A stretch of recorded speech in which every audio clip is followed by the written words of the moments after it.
Beverly Hillbillies.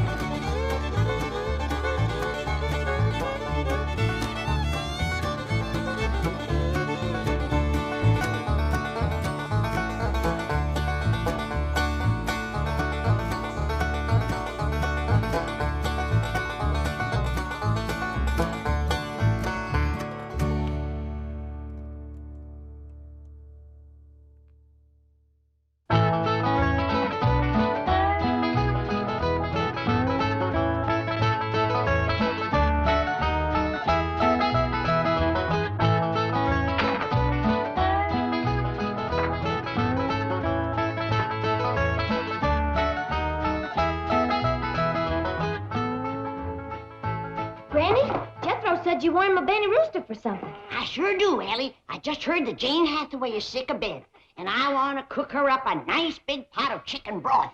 Oh, that's not... Granny, you ain't fixing to cook Earl. Oh, of course not, Elly. But I figured you could turn him loose in the neighborhood, and he just might bring home a plump little hen. Good-looking little fella here, Earl. Oh, Granny, I don't reckon Earl wants you to cook none of his sweethearts neither. Well, maybe you're right. Just turn him loose outside. And if a chicken hawk shows up, Jethro can bag him. They make awful good broth if you simmer them long enough. Jethro tells me Miss Jane is ill and you're fixing the doctor for her. That's right, Jed. Trouble is, I don't know for sure just what she's got. What she told you, Jethro? Oh, she's got something called sick benefits. Sick benefit? Yes, sir. Well, I called her apartment this morning to find out could she come to supper tonight. And she says, I'm sick in bed, Jethro. And I says, well, Granny will come on over and doctor you. And she says, well, you tell Granny there's already a doctor on the way because I got sick benefits. I bet you it's something like a sick headache or maybe a sick stomach. I reckon it's worse than that, Elly, because this is catching. Is that a fact? Yes, sir. Miss Jane says pretty near everybody that works down at the bank has got sick benefits. That's because they don't wear ass-affinity bags. Appears to me like Mr. Drysdale got himself a heap of trouble down to the bank. Is Mr. Drysdale sick too, Jethro? No, I asked Miss Jane that. And she says the executives, that's the higher-ups, like the vice presidents, they don't have sick benefits. Probably because they eat better and they get more rest. And they wear ass-affinity bags around their neck. Well, I reckon we all ought to pitch in and help Mr. Drysdale. He must be mighty short-handed down to the bank. Well, I can help count the money. Arithmetic is my best study in school. I'm up to 12 times 12 now. Well, how much is 12 times 12, Jethro? Wait a minute. Okay, now hold up 2 fingers. Okay. 12 times 1 is 12. 12 times 2 is 24. 12 times 3 is 36. Now, never mind, Jethro. We's all right proud of you, but right now we all better hurry down to the bank, see how we can help Mr. Drysdale. Come on, everybody.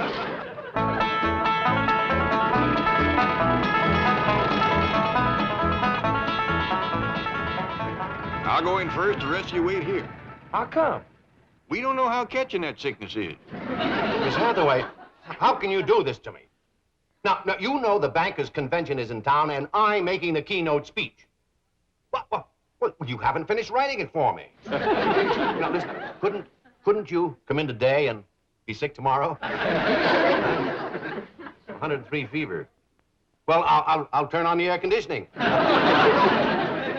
Don't pay any attention to Dr. Murphy. I know him. He's trying to make a big thing out of this so he can collect a big fee. Oh, fine, Doctor.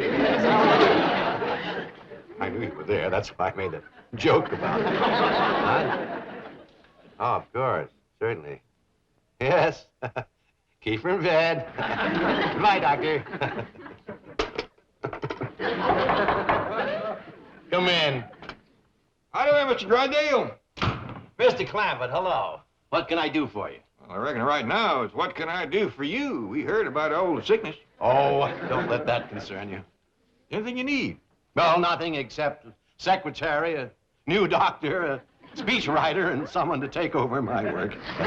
For a fellow with all them troubles, you sure keeping your spirits up. Well, I try to keep laughing so I won't cry. Oh, will you answer the door?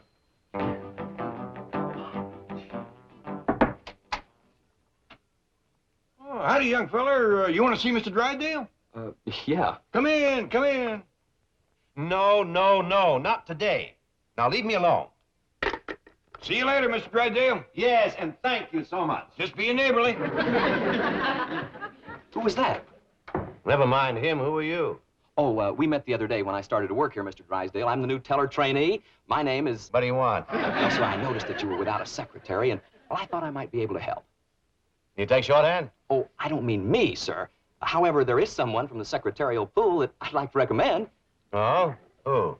Well, the chick, the young lady at the first desk, I believe her name is Kitty Northcross. The one that wears the tight sweaters? Yeah. Does she? Oh, I only observed her efficiency. Yeah. Forget it. Oh, yes, sir. Thank you, Skipper. Who?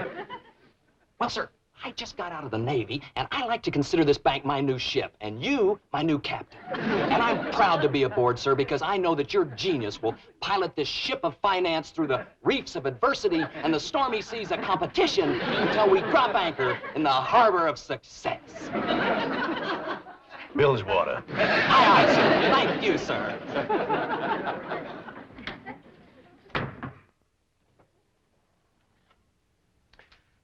And now to continue my speech. Gentlemen, it is my observation that a bank is like a ship. Its president, the captain. It is his responsibility to pilot that ship through the reefs of adversity and the stormy seas of competition until he drops anchor in the harbor of success. At this point, take a sip of water and wait for applause.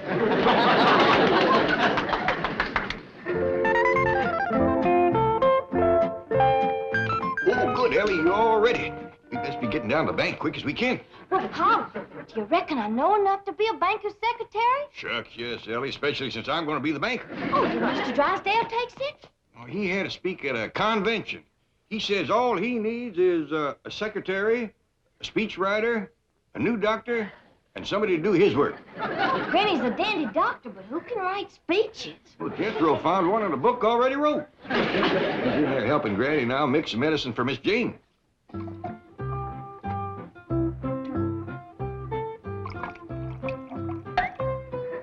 Now my secret yarb.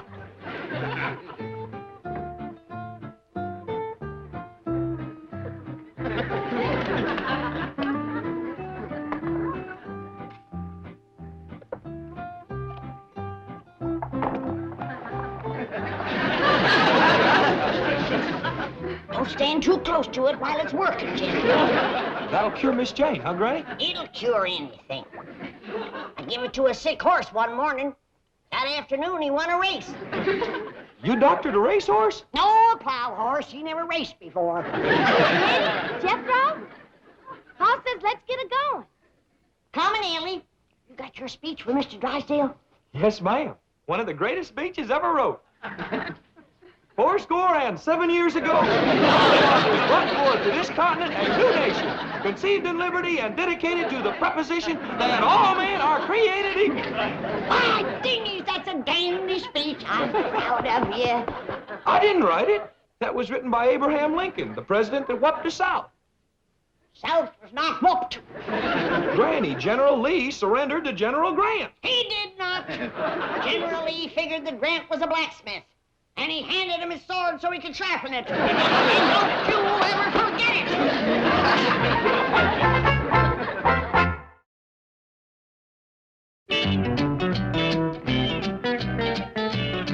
And so, gentlemen, in conclusion, let us think of our banks as a great fleet of ships rescuing the army of American citizens from the Dunkirk of financial difficulty. Let us take them aboard and safely sail them back to the shores of prosperity.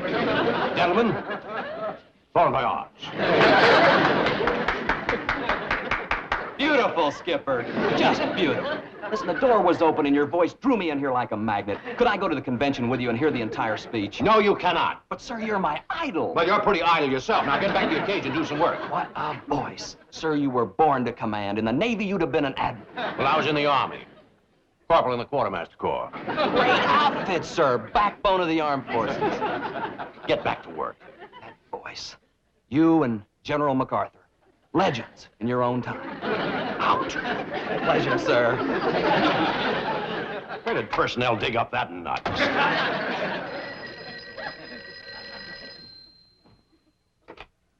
General Drysdale. Right there. Oh, hello, Margaret. What? You want me to pick you up at the beauty shop when?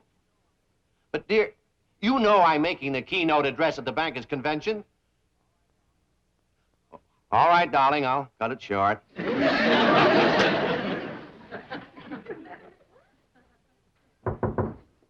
Will you stay out of here, you nut? I'm sorry. I thought it was someone else. I'm terribly upset today. That's why we's all pitching in to help. Elly here is going to take Miss Jane's place while Granny gets her well. No, you don't have to do that. Oh, it's no more than any neighbor do. Well, I do appreciate your kindness. I'm running late, so please make yourself comfortable. See you later. Oh, Mr. Drysdale, here's your speech. Oh, I did forget it, didn't I? Thank you, Jethro. Oh, you're welcome. Well, goodbye, all, and thanks again. Bye. Bye.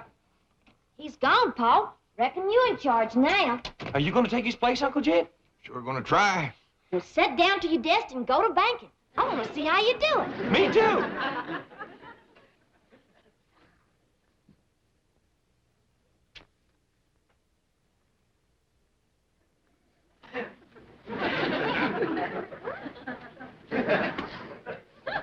Are you banking yet, Pa?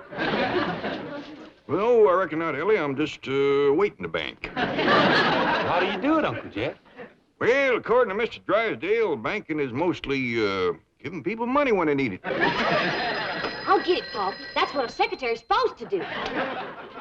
Howdy. This here's Mr. Drysdale's office, but Mr. Clampett's in charge now.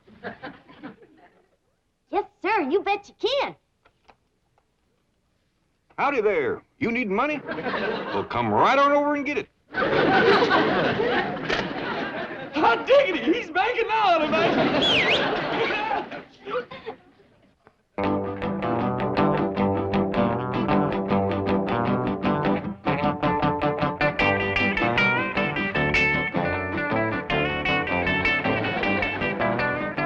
Come in, North Cross. Gee, Mr. Billington. Just call me Bob, doll. Was this going to be my new office? Bob Doll? Could be, honey. I've been speaking to Milburn about you. Milburn? The president, baby, the president. Oh, Mr. Drysdale. Had a girl, oink. Oink? Just a term of affection, doll. It means I'm a hog about you. Oh, that's cute. I think. Swell. Now, listen, about tonight, this apartment where you live, can you cook there? Well, I don't know. I've never tried. You got a stove? I think so. Well, how about a can opener? Oh, I know we've got one of those. I used it the other night to open a bottle of wave set when we did our hair. Mother and me. Your mother lives with you? No, I live with her. Swell. Rescuing the Army of American citizens from the Dunkirk of financial difficulty. Let us take them aboard. That's enough, Jethro. No wonder Mr. Drysdale needed himself a speechwriter. That's pitiful. I didn't understand it. Me neither, and I'm a banker. Well, I reckon I'd best get out to Miss Hathaway's desk. I ain't sure I know what to do. Well, just watch others, Elly, and do like them. That's the way we learn. Yes, sir, Pa. Now, listen, honey, is your mother going to be home tonight? Oh, we're going to set our hair again. Well, hello there. Hello there. Well, she's sitting at my desk. Get lost, honey, huh? But Bob, Mr. Billington. Oh, Mr. Billington. Wait, in the vault. Well, what about tonight? Can I tell Mom you're coming by? Not tonight, honey. I don't need my hair set.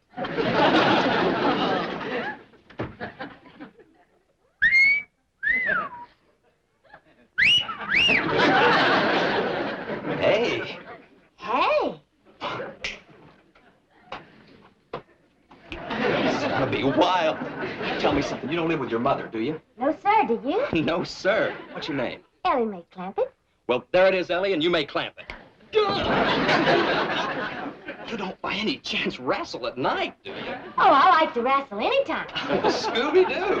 Well, Scooby-Doo, you want to wrestle now? Later, baby, later. Listen, suppose I drop over to your place tonight. Well, fine. You haven't got a roommate, have you? No, sir, I got a room all to myself.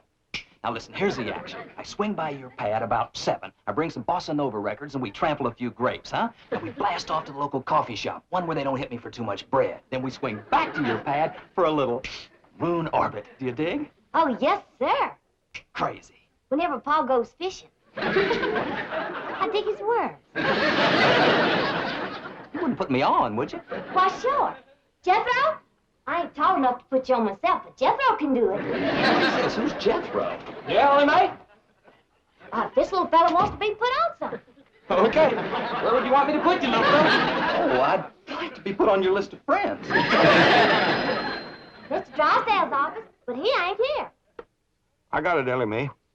Howdy there. This is Jed Clampett speaking. Can I do some banking for you? Oh, howdy, Miss Drysdale. You want to get picked up over to the beauty shop?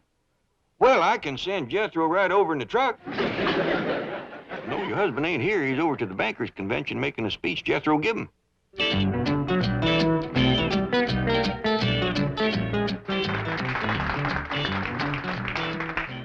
And now, gentlemen, it's with a great deal of pleasure that I introduce our keynote speaker, the distinguished president of the Commerce Bank of Beverly Hills, Mr. Milburn Drysdale.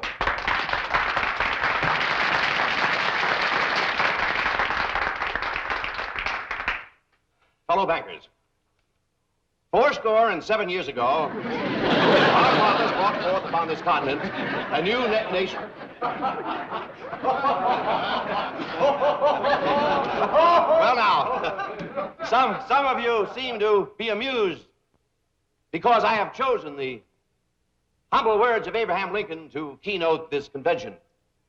But those of you who understand banking at its highest level will understand the significance of these words as I say, conceived in liberty and dedicated to the proposition that all men are created equal.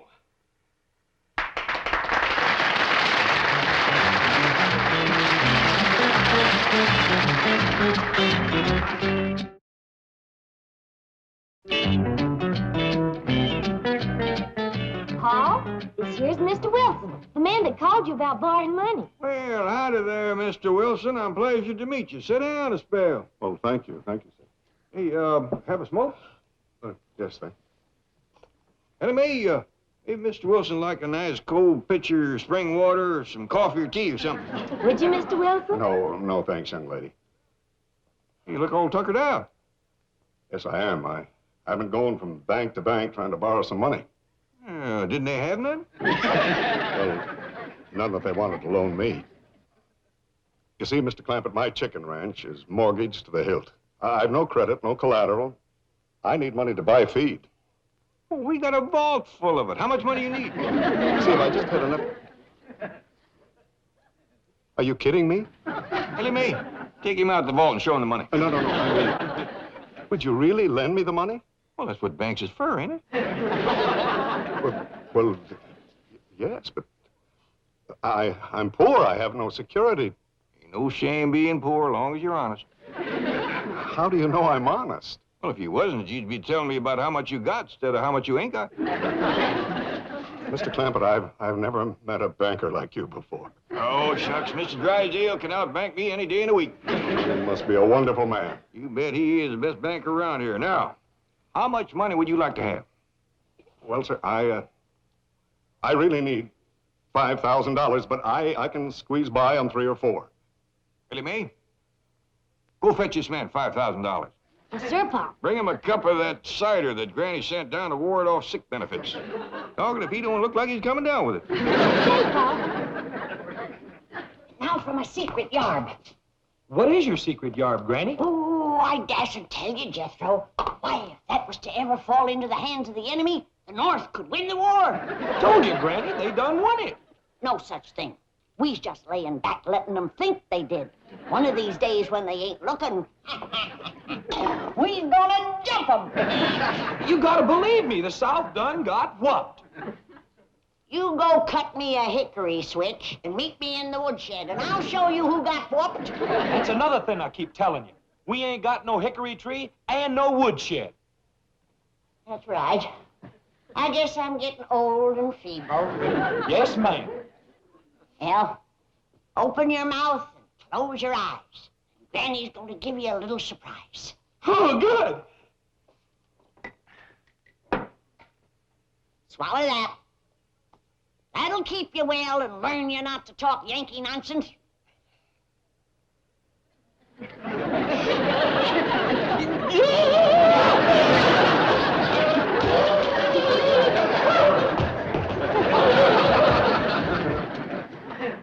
Hey, Doc. I hear some square put the bite on your old man for a gang of bread. What? But he laid $5,000 on him.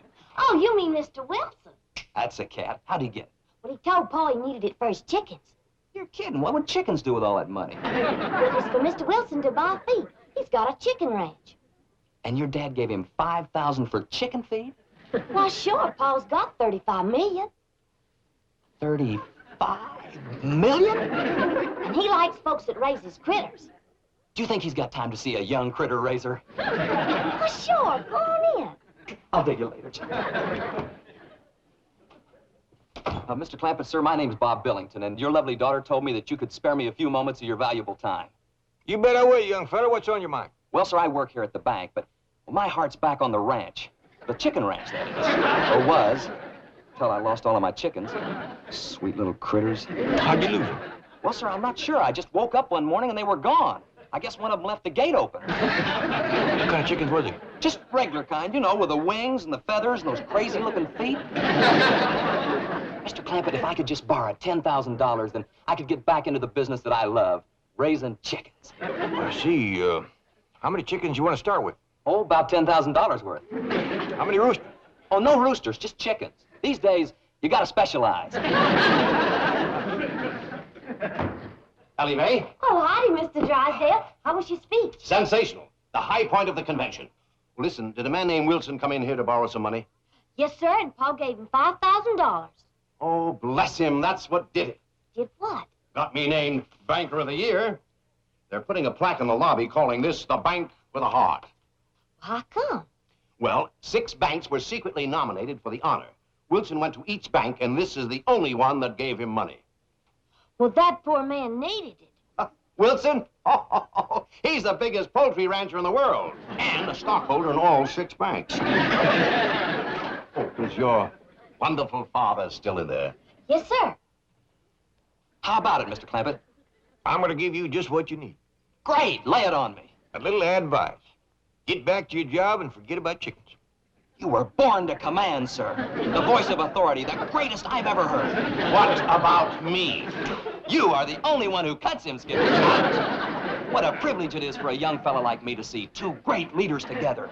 It's a summit meeting, recreated. Out of my office, out of my bank. You're fired. You're an irresponsible loafer. May I give you as a reference, sir? Pleasure having served under your command, sir. Granny, this here's Mr. Billington, and he wants to court me. Is that true, young feller? It ever love it is, Granny. And you got sick benefits? Loaded with them. Open your mouth and close your eyes, and Granny will give you a little surprise. Swallow this. Hey, you know something? When I was in the Navy, I tasted some jungle juice on Okinawa. Good-looking young feller. Good dancer, too. I reckon that's a new dance he's been wanting to teach me. It's called the Bossy Nova.